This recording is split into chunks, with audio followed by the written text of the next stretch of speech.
Hello, everyone, and thank you so much for joining today. My name is Essie Lenchner. I'm the Assistant Director for IRIS NRC, also known as the Institute for Regional and International Studies National Resource Center. I'm really excited to introduce our two speakers today, Ephraim Danquah and Esther Ptak, who will speak in just a moment. We're really excited and glad to have both these excellent speakers to share their knowledge with you today on the book Homegoing, which you can see in these shared slides in front of us. So in just a moment, I'll pass off the mic metaphorically to Amma to get us started. Thank you, Effie, and welcome everyone to today's session. I'm exceptionally glad to be here, being that it's Black History Month and we're going to talk about homegoing. It seems like the perfect thing to be talking about today. So before we start, I would like to share a little bit about myself. My name is Esther Ptak. I usually go by Anna. I'm originally from Ghana, West Africa, and the country on which this book is based. I am the Executive Director of the African Center for Community Development and former student at UW Madison. So welcome once again. And today's sponsors for this program are the African Studies Program and the Institute for Regional and International Studies National Research Center, also known as IRIS and RC. The African Studies Program supports research, teaching, and outreach at the University of Wisconsin-Madison, bringing together scholars in multiple disciplines, students, teachers, and community partners to consider all aspects of land and life in Africa. IRIS NRC supports and enhances global awareness and inspires informed thinking about the complexities of our world. We provide resources and expertise to K-12 and post-secondary educators, students, and the community at large. So SC National will be running tech support. If you have any challenges, use the chat function to contact her. We will be recording today's event and sharing the link and digital resources in a post-event email. We will only show on the recording if your microphone is turned on to speak. Please enter any questions in the chat for the Q&A portion for the last 15 minutes of the event. So at this point, I'm going to introduce our speaker for today, Ephraim Danquah. Ephraim, affectionately called CC, is a PhD student in communication arts at the University of Wisconsin-Madison, specializing in rhetoric, politics, and culture. His research interests center on Ghanaian mass culture and Africana mobilities and refugees, with particular attention to vernacular discourses that rhetoric yet emerge as political rhetorical repertoire. Ephraim holds a minor in African Studies. Originally from Ghana, like himself, Ephraim moved to the US 4 years ago. He is actively engaged in academic and community service, volunteering with the Center for African Studies CASH program at UW-Madison. He also serves as treasurer of the Rhetoric Society of America's UW-Madison chapter and vice president of the Association of Ghanaian Students in Madison. So at this point, I will leave the platform for Ephraim to present to us. Thank you and welcome once again. Thank you very much, Amma. Every time I hear my bio being read, I'm like, I'm getting there. I'm getting to be this big scholar person. Thank you very much. Hello, everybody. Good afternoon and nice meeting everyone. And I'm always excited to talk about Ghana and all the intricacies that it brings. First of all, I'll say Happy Black Month, Black History Month. And so as we learn about homegoing, every time I say that, I say homecoming in my head. I'm like, no, it's homegoing. Because like homecoming sounds easy, but homegoing. So even as you teach this, if you teach this in this month, that would be fantastic. But for this talk, I'm going to, as we go on, I'm going to concentrate on using homecoming to teach um, about the transatlantic slave trade and where Ghana stands in the midst of that and taking sort of historical stand standpoint. So, I will do an introduction to Ghana as it says, the present Ghana. Then I'll talk about the synopsis of the book. I'll go through the characters, the themes, and then the cultural historiographies, and then we can do the Q&A. So every time I start my presentation, I'm taking you to Ghana. So I always start with saying Agu, which is I indulge your attention, and then you respond, Amen. So Agu. You can type the Amen in the chat. Yeah, that's fine. If you can say the Amen, you can type it in the chat. Yeah. Let me see if I can see an Amen somewhere. Okay, I see the Amen. Thank you. Yeah, yeah, Amen. Good. Okay, so about our author. So Yajensi was born in Ghana and then raised in Hartsville, Alabama. She holds a BA in English from Stanford University and an MFA from Iowa Writers Workshop, where he held a Dean Graduate Research Fellowship. She lives in Brooklyn. And Homegoing, the book we're going to discuss today, won the National Book Foundation 2016 5 Under 35 Award, and it was also selected for the National Book Critic Circle John Lloyd Award, and then the Penn and Huggins We Award for Best First Book, and an American Book Award for contribution to diversity in American literature. And a little background about the book is that Yaa Gyasi, as she started writing the book, also went to Ghana and did her own search. And so this is also a reflection of her life also in America and living in between being Ghanaian American. Okay, so let's talk about where Ghana is right now, today, as we speak. So Ghana is in West Africa. We pride ourselves of being the first nation in the sub-Saharan to gain independence, and we contribute 0.42% of the world population. We have 16 regions. We are known to be very peaceful and welcoming people. And currently, for our tourism, we are known to host the best December in the world. Apparently, we are the best. And then the capital is Accra. Our independence day is 7th March of 1957. We have a population of 34 million, and we are located within the West Africa region. And so this is the current map of Ghana. And as I go through my talk, you see how it came to be and then the changes and all of that. So this is a current map of Ghana. And in Ghana, we mobilize and understand who we are through our ethnic groups. And so for the ethnic groups, we have the six of them, which is Akan, Ewe, Gama, Mu, Dagbani, Guan, and Ga Adangbi. And in this way, because we come to identify and collect ourselves through our various ethnic groups, those ethnic groups are also broken down into tribes, where for the Akan, we have Fanti, Ashanti, Ahanta, the Ewe also like that, and as I've listed them there. And you can see mostly centers on Akan. So I I am Fanti, and most of the trajectory of the book is on the Fanti tribe. And so we'll be talking a little bit about me. And as you know, Fifi was also in the book.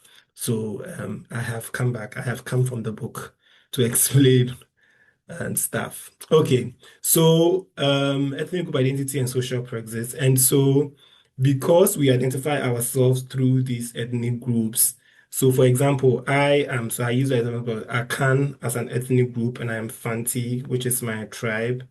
And then we have the clan, which is your household. And so for the ethnic groups, we have the four rite of passage, which is naming, puberty, marriage, and death. That is that we believe that life is in that cycle. And so even as you look throughout the book, marriage, puberty, death, naming ceremony works within the book as well, especially for puberty, marriage, and death.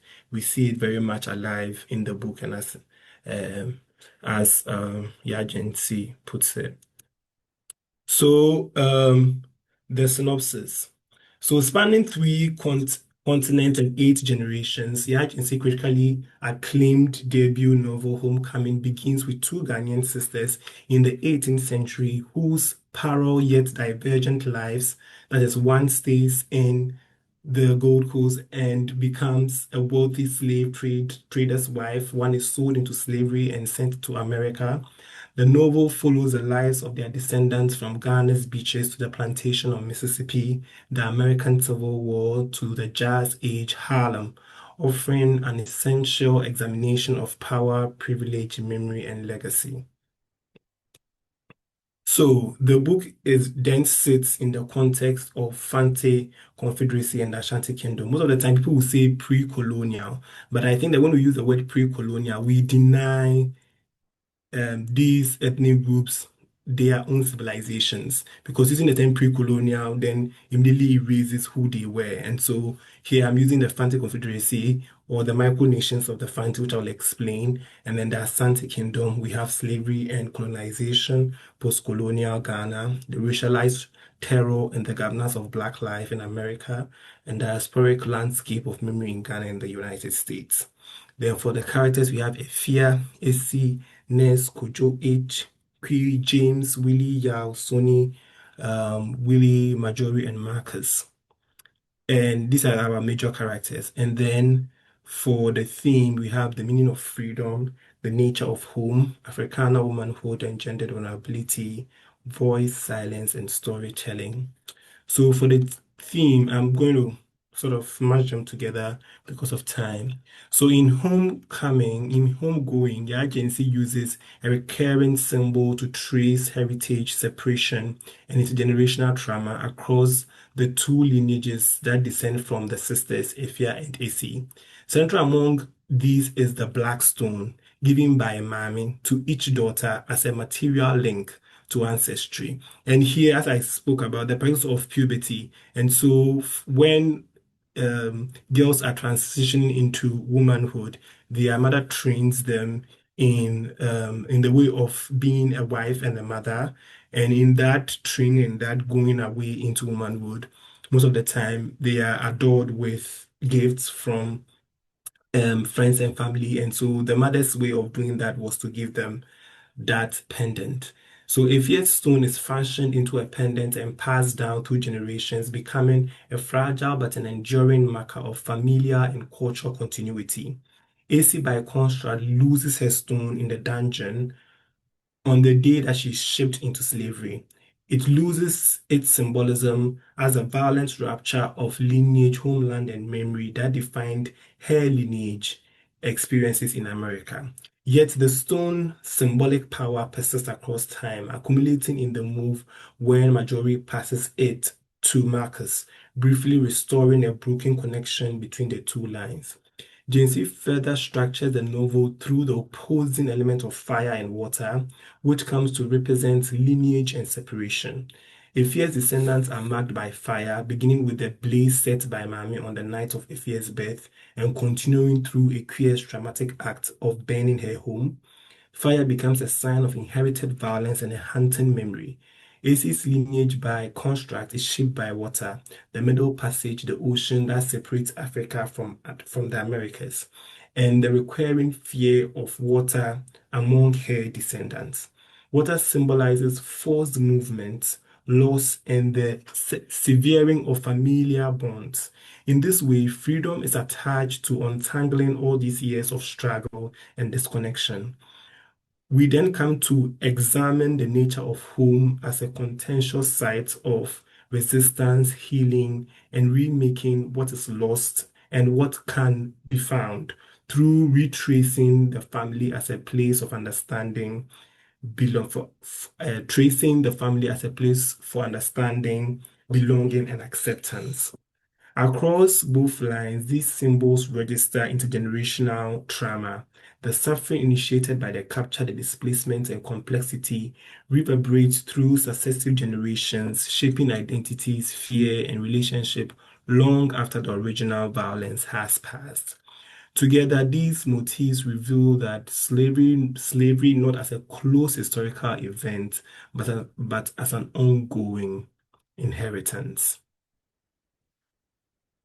So this is a quote from Yah, which says that we believe that the one who has the power, he is the one who gets to write a story. So when you study history, you must ask, whose story am I missing? Whose voice was oppressed so that his voice could come forth? Once you have figured that out, you must find that story too. From there, you begin to get a clearer yet still imperfect picture.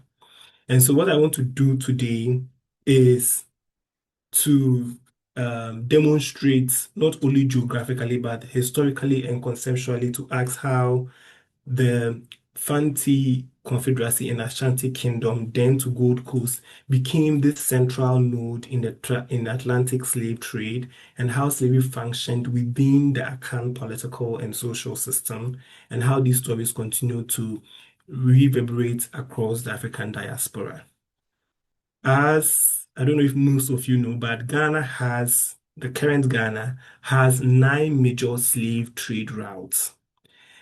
And these routes are linked in the forest in the hinterlands, such as Bono, Achim, Asante, Gonya, and Dabong, to the Atlantic coastline. They were not merely routes or paths, they were corridors of transformation.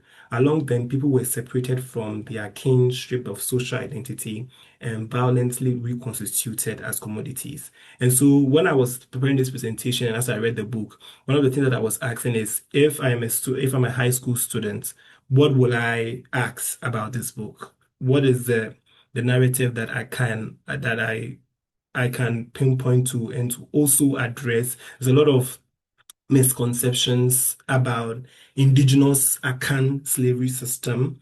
And because the agency is writing across 3 generations, she doesn't have time to really break down what is happening, especially with the taking away of Efia.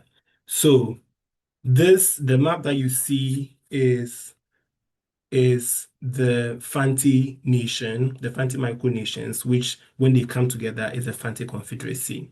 And so I will start by speaking about the Fanti people. So it is believed that Fantis who live between the western border of Ghana's capital city, Accra, and Cape 3 Point were led to their present place by mysterious animals. History has it that these beings were in the form of human, that is, Obuman Kuma, a whale, Odapejan, the eagle, the Osun, the elephant. Oral historians in the courthouses of the Fanti chiefs hold the view that their forefathers were led to their present settlement by mysterious animals disguised as men. Fanti, as the history has it, tore away from the Bono people, another Akan group. I will explain what Akan is. Another Akan group in Ghana's hinterland in the 8th century. It is indicated that it was from the separation. The name Fanti is from the Fanti word fa'atel, which means the half or part torn. The half or the part is gone. Fa'atel. So descending southwards, the Fantis were split into 3 groups and led by these mysterious warrior priests. The last of the warrior priests conquered Eti, which is Isitukum, which is here, Isikum, which is here, and then they founded Mankisim, which literally translates to the big town, which is here, and which serves as the headquarters. Mankisim serves as the headquarters town of the Fanti. The Fanti believed that these 3 men were literally beings with magical powers, but there are those who hold the view that they were only personified concepts of belief, often misrepresented as a single unified group. The Fantis are composed of independent states. And so we have Ogwa, Where's Ugwa? Ugwa is here. Then we have Mantesim. Then we have Ejumako. Where is Ejumako? Ejumako is here. And then we have Gumwa. So all of these are micronations. They stand on their own, they work on their own. But as we learn about the Ashantis, they had to come together to form a confederacy, a federal state, so that they could fight with the Ashantis who were trying to penetrate into the coastal lane. So this is still the coastal lane of Ghana. And as we can see Asante here. So let's talk about the Asante people. So the Asante people is the largest ethnic group in present-day Ghana. They are one of the Akan-speaking people who settled in the forest region of Ghana between the 11th and 13th century.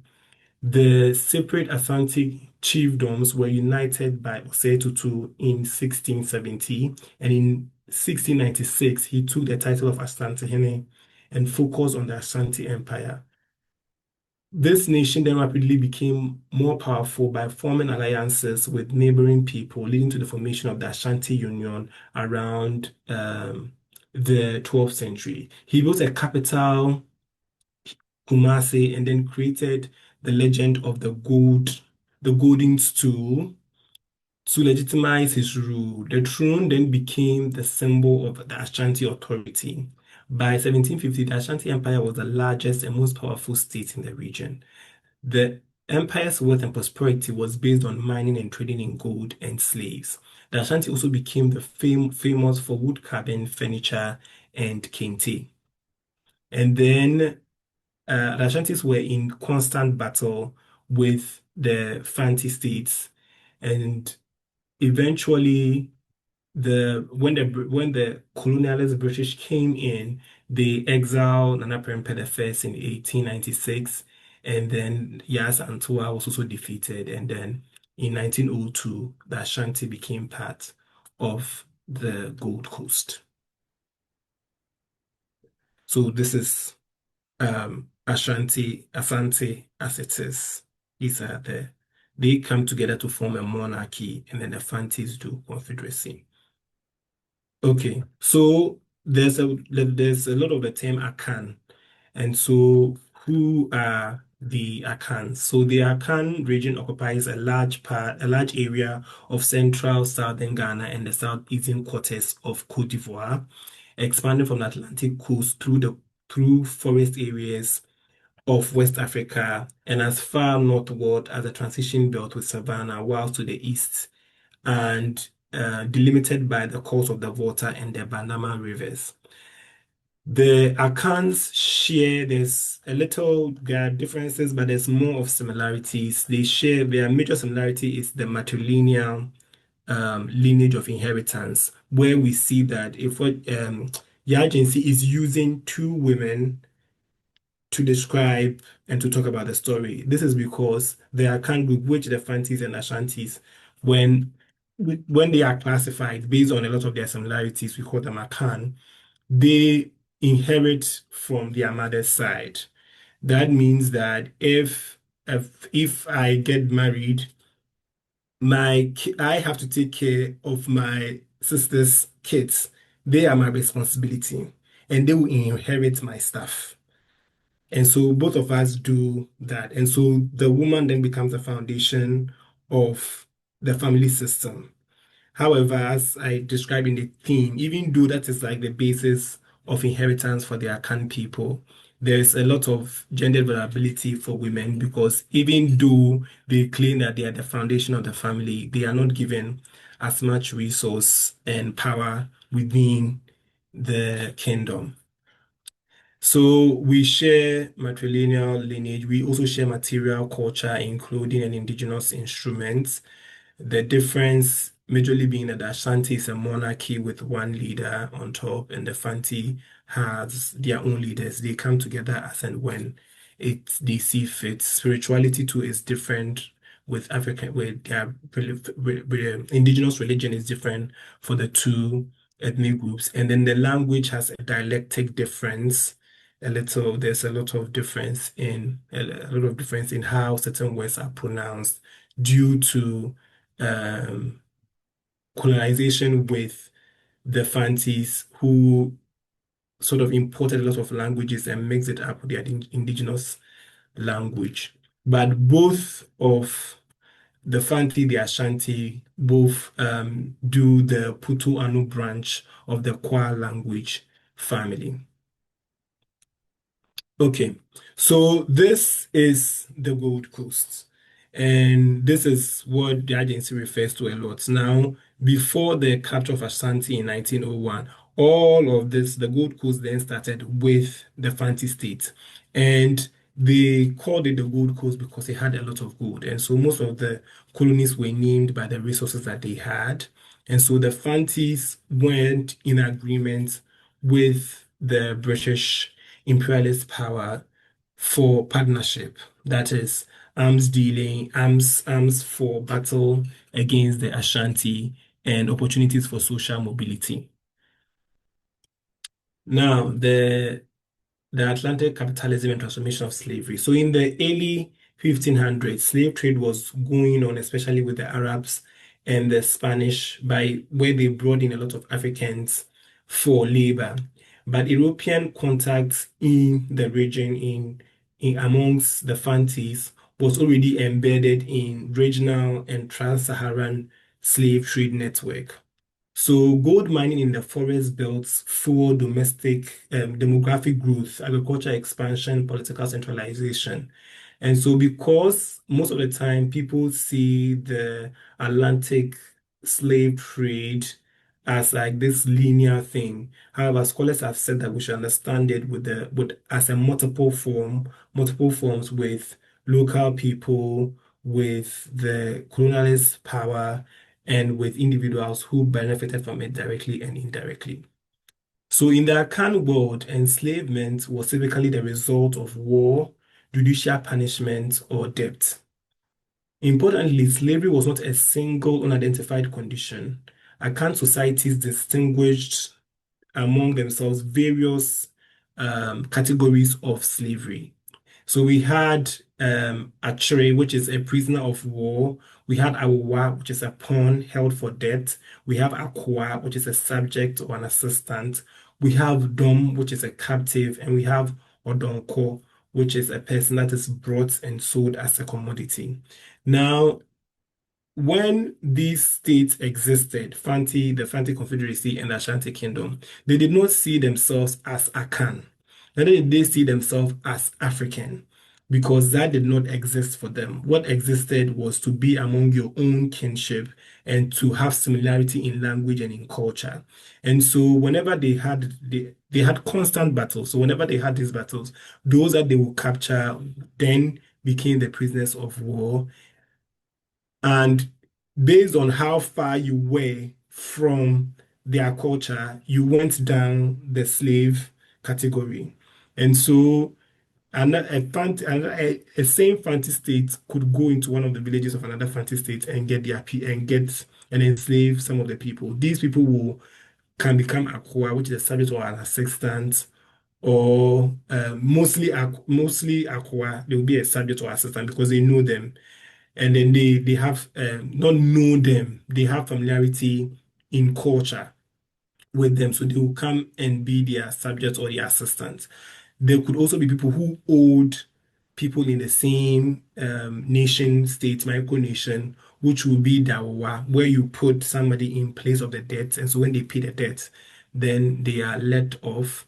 And then the archers were the main prisoners of war, who would be the Ashantis if they were when they were fighting directly with them, and for the Ashantis, the Fantis. Odonko was like the last in the category, because this person became the direct hand man or woman of the enslaver, and they were killed when the enslaver died. And so you become this shield for the enslaver. And so you go with them everywhere, and then you become like their personal person. And that will require that if they die, you had to also follow them. So slavery functioned indigenously as a continuum of subjugation rather than a sharp binary between the free and the enslaved. Institutions of matrilineal kinship allowed for partial integration of the enslaved person into households and lineages. So if they captured people within nation states from the other nation states, eventually you could slowly move into your master's lineage and be part of them, or he would let you free you and you let you go, and then you start up your own family within his household. So categories such as also Jasefo, which is people of the heathen, described bonded individuals who served families, cultivated land, traded, and even exercised authority in certain circumstances. That Akan has always not been a unified society. That was not the issue. And as I've said, they were nation states on their own with their own ways of life. And so indigenous slavery was then rooted in kinless isolation and denied social personhood. And so when they took you away from your nation state, you had lost kinship with them because you believe that you will not see them again. And then you were not allowed into society. You were to serve this person. But this slavery, the structure of the indigenous slavery shapes differently from the plantation slaveries in the America, because these slaves had their categories apart from the last one, which is Odonko, which you could die for with your enslaver. All the others could move somehow into integrating into society. And so it was more of, we bring you in to work, and then as you prove your worth, you become part of us. So what then fueled the selling of other people that they considered strangers, not their own people, strangers? The massive increase in gun import from Europe since the late 1650s, especially by the British, played a crucial role in these dynamics, making it possible, as William A. Richards points out, to satisfy the demand of individuals to ship across the Atlantic. Furthermore, technological innovations in firearms, in particular the diffusion of the flintlocks and the abandonment of the more lethal single-bore gun, made the recruitment for prisoners for enslavement more efficient, reducing unwanted casualties. So large-scale military conquest brought about exponential increase in availability for prisoners of war. Rulers and entrepreneurs of the coast, especially in the Fanti area, established themselves as crucial trade intermediaries. Because the Fantis were on the coast, they determined, dealing with the colonialists, dealing with who gets into the mainland and what is sold and what is being bought. But the Ashantis also wanted a direct link, and the Fantis wanted to stop that. By the late 17th century, the Atlantic system radically transformed these older forms of bondage as demand for plantation labor exploded in the Caribbean and the Americas. Slaves surpassed gold as the most valuable export from the Akan region. So first, the Fanti Confederacy would give mostly gold and natural resources to the British. But as more labor was demanded for in the Caribbean and the Americas, slaves then became the main commodity for the slave trade. And so I have here the triangle trade where slaves were shipped from West Africa, but the Gold Coast became more influential for the trade because there was a lot of battles, and then as they captured the slaves for more guns, they were able to then engage in the trade. And so we have slaves, sugar, tobacco, and then guns and rum and goods. And so that became the cycle for trade. And so based on the data from slave voyages between 1619 and 1840, the overall contribution of the Atlantic slave trade of the Gold Coast is estimated at about 1 million individuals. And so between 1690 and 1810, the Gold Coast became one of the major suppliers of enslaved individuals to the Atlantic Ocean. Over 1.2 billion people were embarked from its ports, and Britain alone transported 60% of them, with Jamaica, Barbados, and then Saint Dominic as major destinations. And so for the slave trade then, it had three routes. That is that through the indigenous slave system, these strangers or prisoners of war were then sold, and then they go to the Middle Passage across the Atlantic Ocean to the Americas and the West Indies, where they are then re-auctioned into slavery and worked on large tobacco and sugar plantations.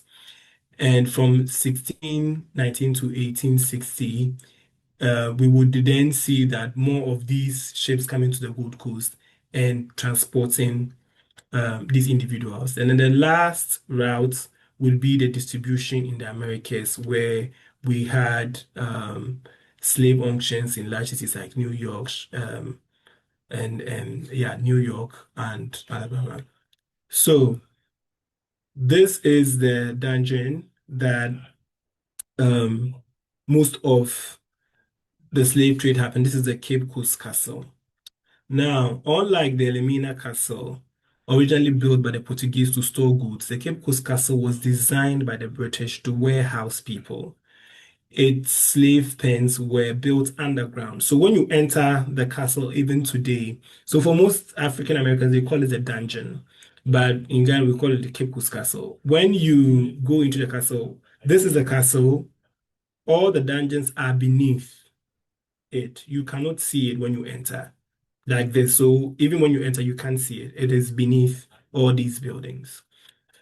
And so it's a slave pen which was built underground, not for comfort or efficiency alone, but to defer rebellion.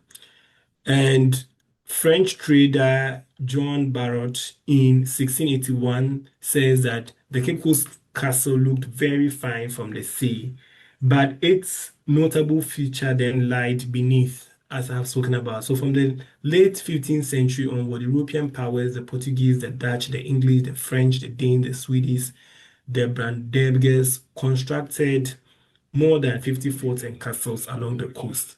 They were not merely trading posts, they were technologies of confinement, tied underground cells, and then it functioned as spaces where captivity was normalized and human beings were warehoused before the Atlantic crossing. And so in Acey's chapter, she sees people in the dungeon and then she wants to ask questions, but she looks away and she minds her business. So there she's painting a picture of how that history starts from not being able to see and not also being able to respond in the way that you want because they are also thinking about their own safety as well. And so to be buried underground, chained in darkness, was to experience slavery as social death. And so the British record that they called the Cape Coast Castle a factory, a term that first entered the English language through West Africa trading forts.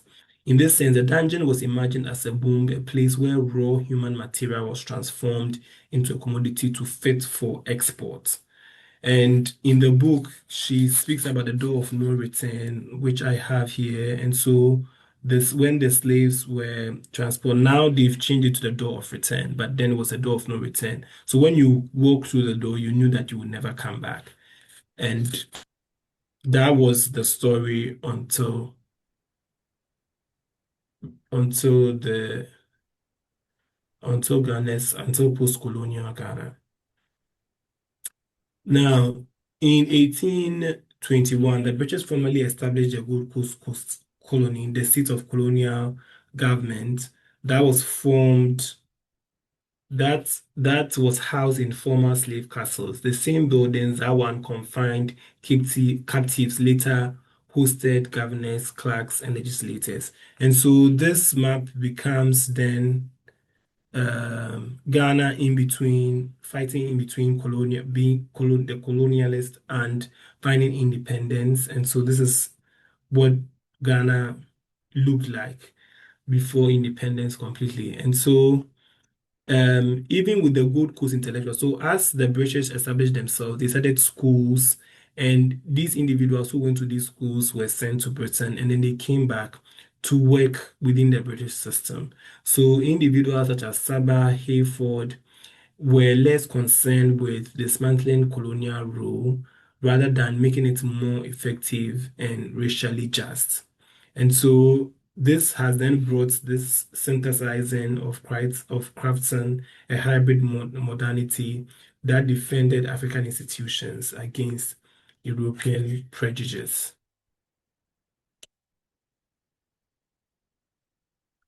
And so with this pragmatic accommodation, it further complicates how slavery was remembered or not within Ghana's nationalistic narrative. So English professor Sadia Hadman and a lot of professors have come to Ghana, Richard Wright, all of them have come to understand how the dungeon and indigenous slavery worked and how do the everyday Ghanaian understand what happened, and then the fight for Black freedom worldwide. And most of these scholars narrate that most and everyday Ghanaians do not know the story so well. And so when your agency to speaks to what the YAB has become in fighting for independence for Ghana. That part of the individuals that were sold and forgotten are not also remembered till later on when we have like full-scale independence. So the story does not end at the coast. In the Americas, people of African descent were forced to relate to one another, not only through shared suffering, but through meanings imposed on the sufferings by others. Over time, Africa itself became a symbolic resource, a site for memory, longing, and political imagination. Yagency's homecoming captures this powerfully. So two sisters born near Cape Coast Castle, one living above the ground and one imprisoned below, anchor a narrative that spans 300 years. So the horror of enslavement in America then extended far beyond forced labor to encompass constant violence, family separation, sexual exploitation, and a systematic denial of the African people's humanity. Enslaved Africans were stripped of their names, languages, and forced into a racialized system that designed to make bondage permanent, which still affects their mobility. Yet, within this brutal order, many enslaved people sustain a deep, long return to Africa, which represents freedom, ancestry, and a sense of regaining home for most of them. This desire for the return was expressed through stories, songs, and spiritual beliefs, as well as through acts of resistance such as escape, revolt, and later participation in the Back to Africa movement. So today, Ghana occupies a unique place in diasporic memory. Slave castles are pilgrim sites, programs like the Pana Fest, the year. So when she wrote it, she didn't specifically state all these things, but Panafest, the Joseph Project, the Year of Return Beyond the Return. Panafest and the Joseph Project started in the 90s, the 1970s, to sort of think about how can we welcome our brothers and sisters that were sold into slavery. And what in the concluding chapter, when Marcus comes to Ghana for research and he's at the castle and he's thinking through life. This is what comes to mind as in currently what the Ghanaian government is doing to reconnect all these individuals through these several programs. But also scholars have also spoke about how the Cape Coast Castle and Mina Castle and the whole enslavement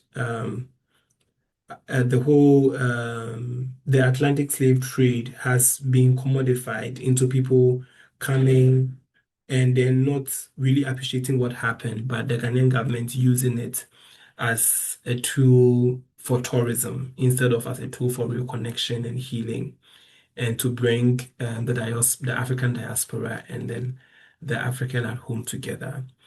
To follow Ghana's slave route is to confront a history that resists containment within national borders or a neat timeline. Slavery here was not a single institution, but a shifting set of practices shaped by local politics, the Atlantic capitalism, and colonial governance. The challenge before us is not to simply remember, but to understand how slavery's logic of value and unbelonging continue to shape the current. Ghana stands at the center of this long arc, a place of departure, of return, and untangling memory. Thank you. Thank you so much, Fifi, for giving us a succinct overview of the history and of the novel Homegoing. Thank you. And when I first read Homegoing in 2021, I thought of my time at the University of Cape Coast and going through the slave castle, and Homegoing helped me answer some of my questions. So looking at the time, you are going to invite questions. So anyone who has questions, please kindly put it in the chat for either Fifi or myself. Thank you. So whilst we are waiting on questions, and AC, please monitor the chat for us. Fifi, what was your impression of Homegoing when you first got the book?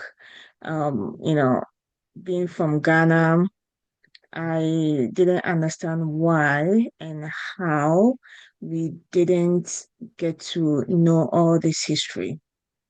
We got to personally, when I went to the Cape Coast Castle, I saw that the Fanti chiefs and some of the Ashanti chiefs, they have made a declaration apologizing to Africans and also Black Americans here for their contribution to the transatlantic slave trade. So and at that time I didn't really understand it, but this book really puts that into perspective. So what was your impression first time you took it?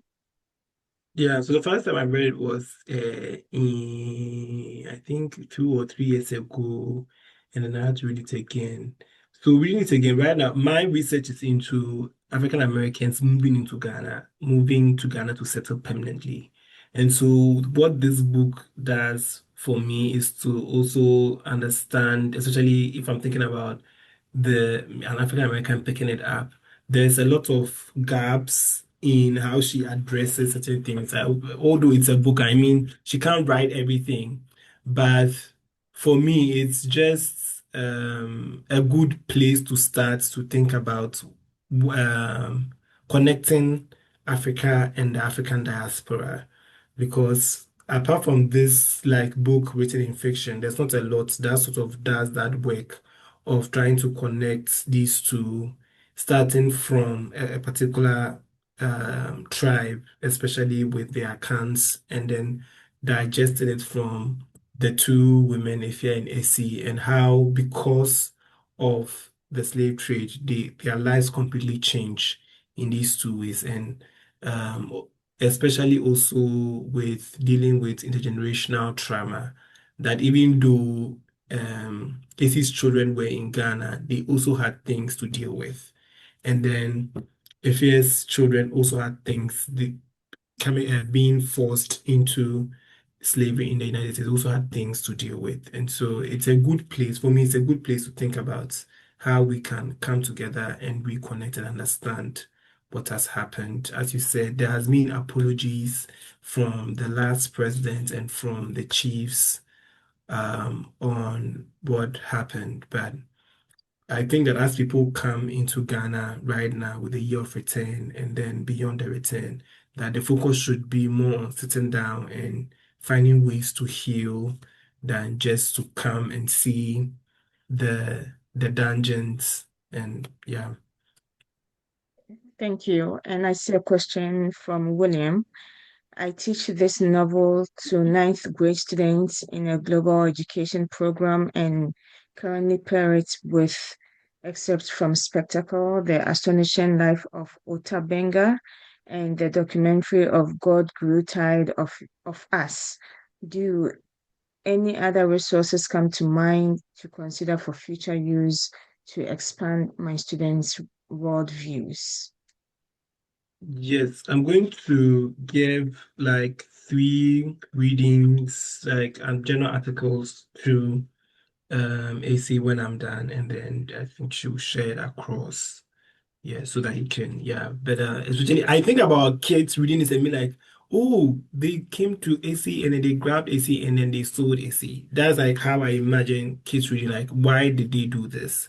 And so that explanation of this was what was happening, this is how these people saw themselves, and this is how it escalated into the trade. It's a very good foregrounding so that the kids will understand where all of this started from.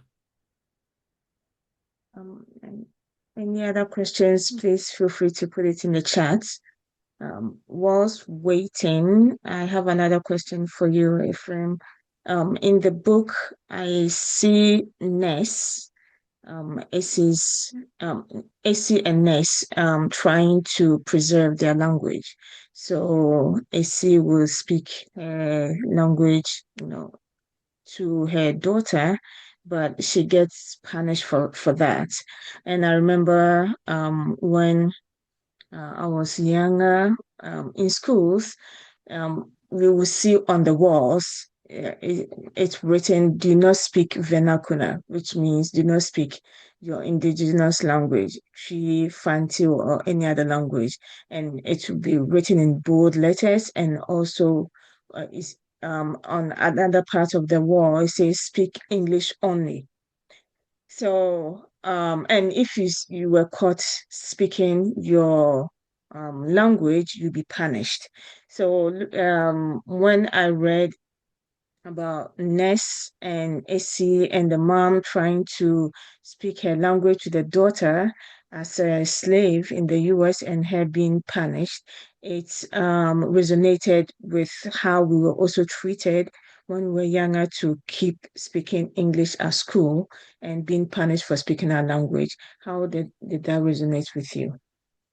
Yeah, so yeah, there's a lot of scholars have spoken about how because African Americans, African descendant slaves were dehumanized, and in that humanizing process, it means taking away everything that reminded them of who they are and what's it called, and where they came from. And because all the slaves came from different part of West Africa, it was a different group of people being forced and meeting in one place. And so there were linguistics difference, cultural difference, a lot of differences amongst them. And so that's and also scholars have also said that using their indigenous language would have also meant for the enslaver that they could organize and revolt. And so anything that could serve as a means of gathering and being themselves, there are records of.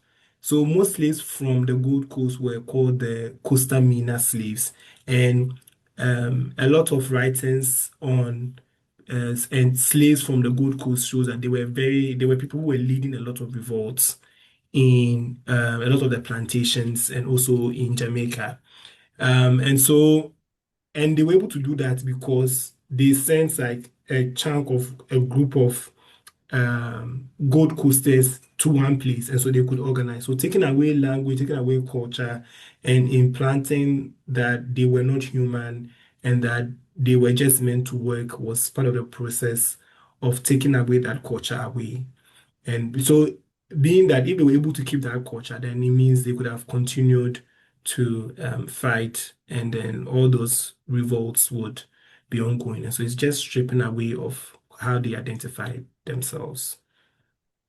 So can we say that colonization also used language taken away of our local languages as a powerful tool to keep on the dehumanization process?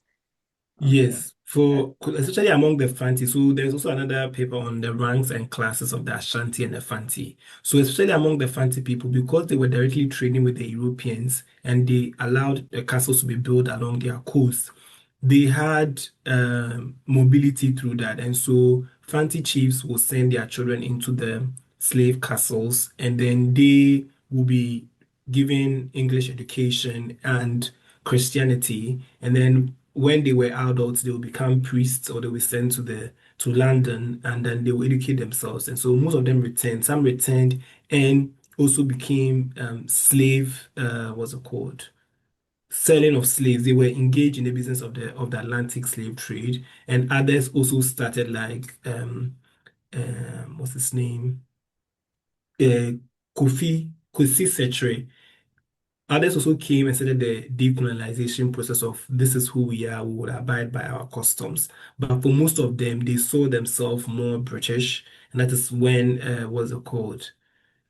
Thinking of being more white, they saw that they were more elevated and they knew what their people wanted. And so they started leading the charge for self-rule amongst the local people. But of course, they always saw themselves as like English people and that they were highly educated and they knew a lot than the local people. And that also brought another separation between the local people and then the elite Ghanaians who were trained with the British education, which still today still stands. The way we still educate in Ghana today still has the residues of the British colonial education system and learning about things in a very specific way that our history is not fully spoken about, but is written in a way to sort of not make these colonizers sort of angry at what they did, but it's very composed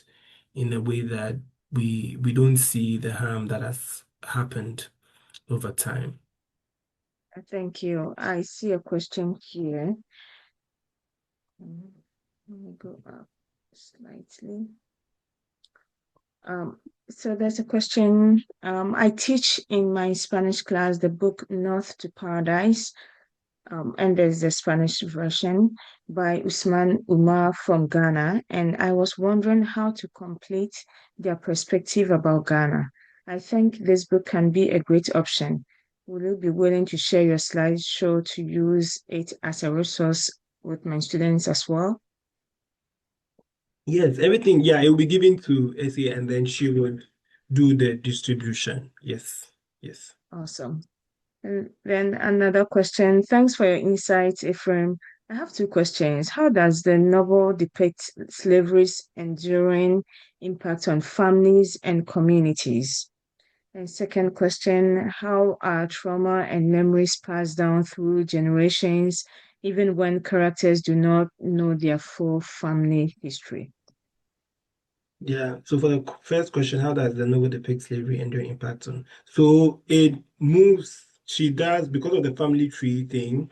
So for African Americans, what the impact that she starts with the name H, being that like this person immediately the name, they of course they had names coming from wherever they came from within West Africa, but the stripping of the name and giving the name H in itself starts with taking away that process. And so we can see that at the end, Marcus finds it very hard to sort of draw the family tree, which most African Americans have had issues with because of how people were moved within the West Indies and even in Americas themselves. So people can trace it to a certain limit because of how people were moved across. And so that impact is still here in America where it's very hard. And I know, like, I've spoken to educators in the US, and whenever they give assignments for family trees, they find it so that, especially African American kids, find it so hard to move up from, I think, second generation because there's lack of knowledge about that because of the and how enslavement was done. There's this excellent book by a Harvard professor, I've forgotten her name. It's called The Bag She Carried. And that book is about a woman, an African descendant a slave, a woman slave, whose daughter, who's like, she was around 6'5", was being taken away from her. And so she had to take a sack and put essentials that she might need as she's being taken away. And so even for that family, it's like that tie is cut. There's like it's very difficult to and almost impossible to trace that back to like where you initially come from. That's why there's also been a lot of DNA testing by a lot of African Americans to sort of find where they can put themselves at. And most of them are a lot of countries because, of course, a lot of the slaves were moved across. And so it still affects families within the US. And for memory and trauma. So, like for the descendants of Ephia, you see that how blacks, how they educated themselves within the US was that you are facing a terror, there's terrorization because you are a black person in the United States. And so whatever that you do, you have to be careful. You have, and that knowledge is passed down. Every time being told you have to be careful. You don't have to annoy the master. You have to do it this way. You have to say it this way. You have to present yourself in this way. All of that then goes into trauma, into like looking at, yeah, thank you. Somebody find the book, all that she carried. Yes.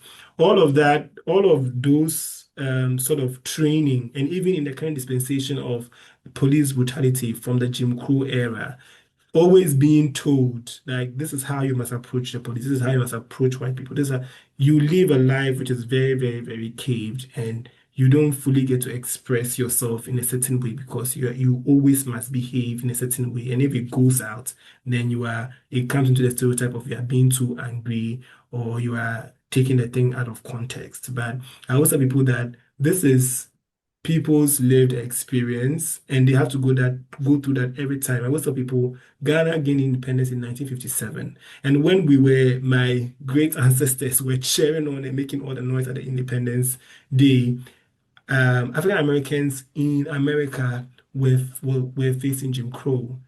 And so we had happy times in our country, Ghana, and it was a complete different story over here. And so it's important that because of of these things that have happened to the violence that has happened to African Americans, it makes trauma and passing memories full of more of being safe than living life. Thank you. Yeah. I see we've gone about 3 minutes past the time, yeah. and want to thank everybody. But there's one last question. I'm wondering if you could take that from Erica. Is the transatlantic slave trade taught in Ghanaian schools? As it is now, it is not taught directly and explicitly. It is taught as we were here, the British came, they kidnapped our people, they sold them, and we fought back, we got independence, hooray. It's not really explored and understood as this is something that really we were involved in, and that there's also the British, as I said in the beginning, the Atlantic slave trade has a lot of multifaceted links. And so everybody was doing their own work within this broad world capitalist framework. And so it's not taught in that way at all. It's just very quick. We also go to the castles for tourism, but because we are not taught to understand that this is a grave incident that took people away and separated families. Like I see African Americans walking around, that person could have been my brother, my great aunt, but I will never know, and they will also never know.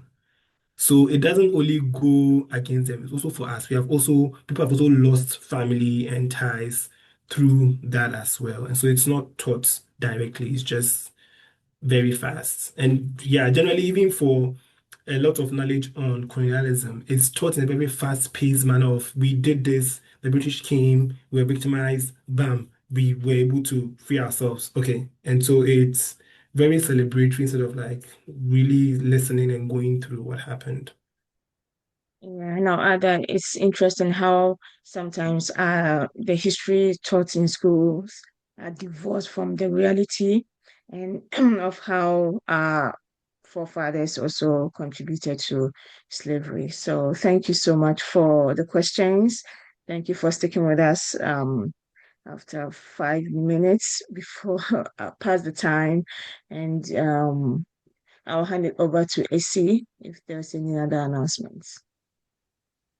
Thank you so much, Ephraim and Amma, for this talk. I learned so much, and I get the impression that so did others in this chat today. So I'm so grateful for all the information you've shared. Thank you for allowing us to share your slides, Ephraim. So I'll be sending that out in a post-event email that will go out either tomorrow or Monday. So keep an eye out for that. It'll go out along with a recording for today's event. If you need anything else, please feel free to reach out to me or to our center. And thanks again. And then Ephraim and Amma, if you don't mind sticking around for just a few more minutes. In the meantime, thanks everyone else for joining us.